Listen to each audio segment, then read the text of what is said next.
Assalamualaikum warahmatullahi wabarakatuh. Perkenalkan, saya Hisam Mahdi dan NIM saya 24021131717 dari program studi Ekonomi Syariah Fakultas Ekonomi dan Bisnis Islam UIN Raden Patah Palembang.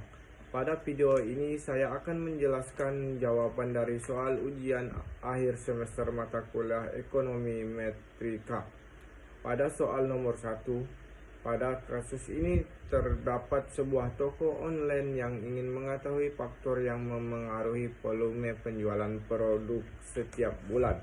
Variabel yang digunakan yaitu Y sama dengan volume penjualan, X1 sama dengan biaya promosi digital, X2 sama dengan jumlah followers media sosial. Tujuan penelitian ini adalah mengetahui apakah biaya promosi dan jumlah followers memengaruhi penjualan menggunakan regresi linear berganda. Model regresi adalah Y sama dengan B0 tambah B1 X1 tambah B2 X2 tambah E. Keterangan B0 sama dengan konstanta, B1 sama dengan pengaruh biaya promosi, B2 sama dengan pengaruh followers, E sama dengan error atau faktor lain di luar model.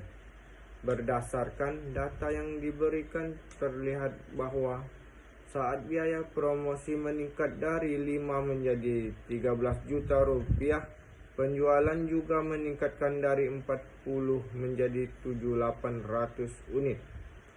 Kemudian jumlah followers meningkat dari 12.000 menjadi 23.000 akun dan penjualan juga mengalami peningkatan.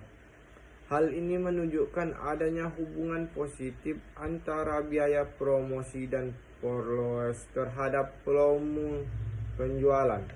Secara logika, semakin besar biaya promosi, maka jangka pemasaran semakin luas sehingga penjualan meningkat. Semakin banyak followers, semakin besar peluang produk dilihat dan dibeli konsumen. Setiap dapat disimpulkan sementara bahwa biaya promosi dan jumlah followers digunakan berpengaruh positif terhadap volume penjualan. Soal yang kedua. Pada soal kedua diketahui hasil regresi memiliki nilai R2 sama dengan 92%. Artinya, model mampu menjelaskan 92% variasi penjualan sehingga 8% dipengaruhi faktor lain di luar model. Walaupun nilai R2 sangat tinggi, kita tidak bisa langsung menyatakan model tersebut layak digunakan. Karena dalam regresi terhadap ujian asumsi klik hasilnya uji normalitas terpenuhi, uji multikolinearitas tidak terpenuhi, uji heteroskedastisitas tidak terpenuhi, uji autokorelasi terpenuhi, uji linearitas terpenuhi. Menurut saya, model ini belum layak digunakan sebagai dasar pengambilan keputusan maupun peramalan.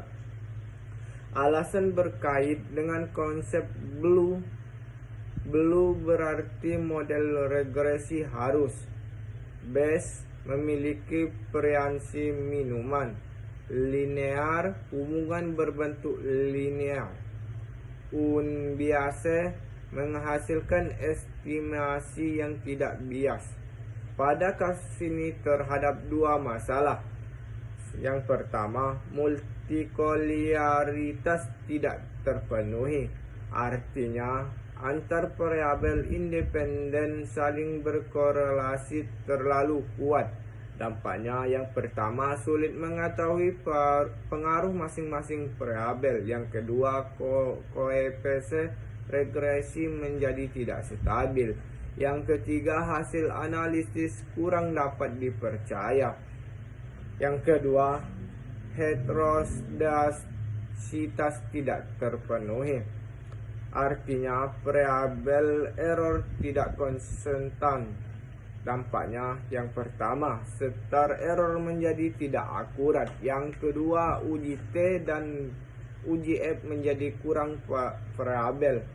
Yang ketiga, kesimpulan dapat menyesatkan. Jadi, meskipun R2 mencapai 92%, model belum memenuhi seluruh asumsi klik sehingga belum memenuhi syarat BLU secara optimal. Sebelum digunakan untuk peramalan perlu dilakukan perbaikan model.